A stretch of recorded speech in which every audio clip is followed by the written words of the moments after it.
Always the ideal beckoned from afar, awakened by the touch of the unseen, deserting the boundary of things achieved, aspired the strong discoverer, tireless thought, revealing at each step a luminous world.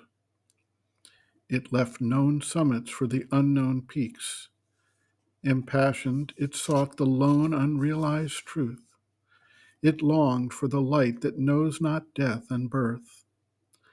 Each stage of the soul's remote ascent was built into a constant heaven felt always here.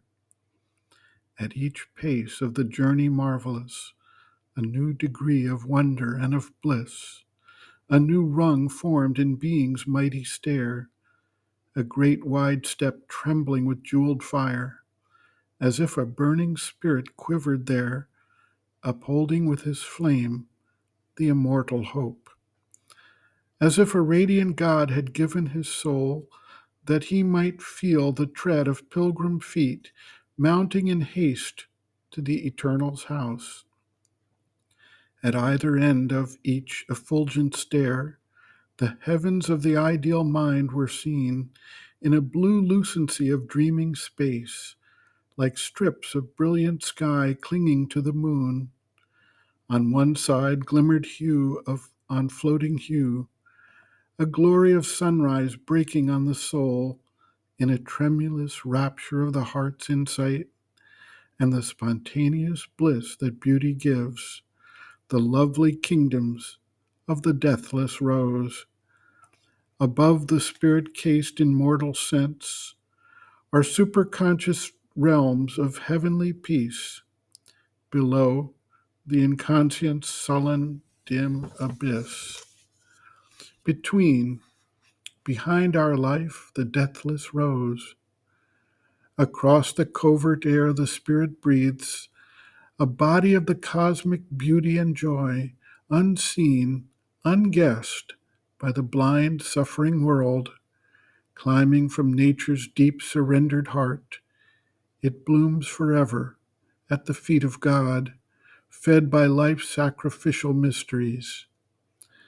Here, too, its bud is born in human breasts, then by a touch, a presence, or a voice, the world is turned into a temple ground, and all discloses the unknown beloved. In an outburst of heavenly joy at ease, life yields to the divinity within and gives the rapture offering of its all, and the soul opens to felicity.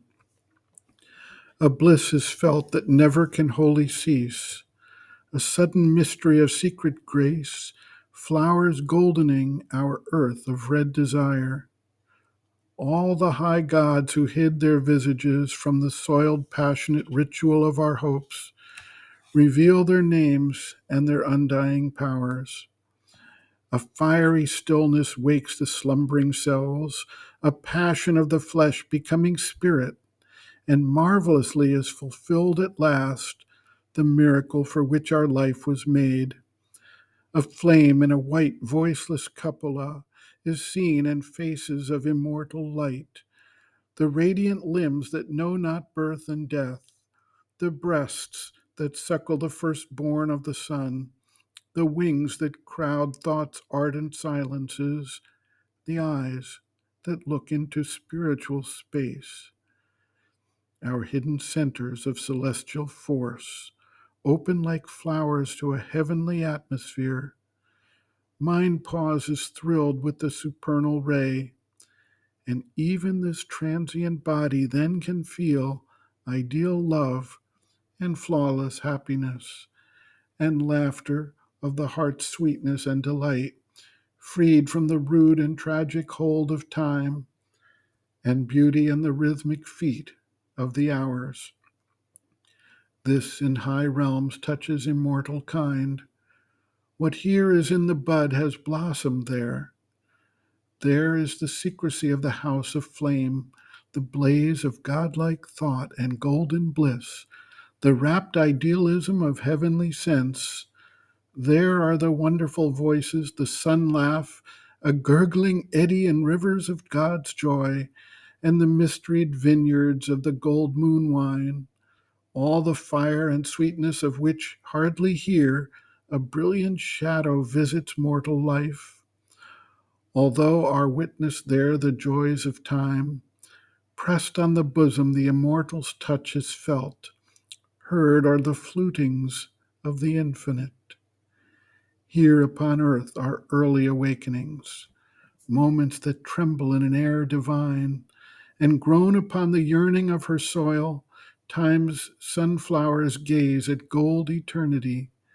There are the imperishable beatitudes, a million lotuses swaying on one stem, world after colored and ecstatic world climbs toward some far unseen epiphany.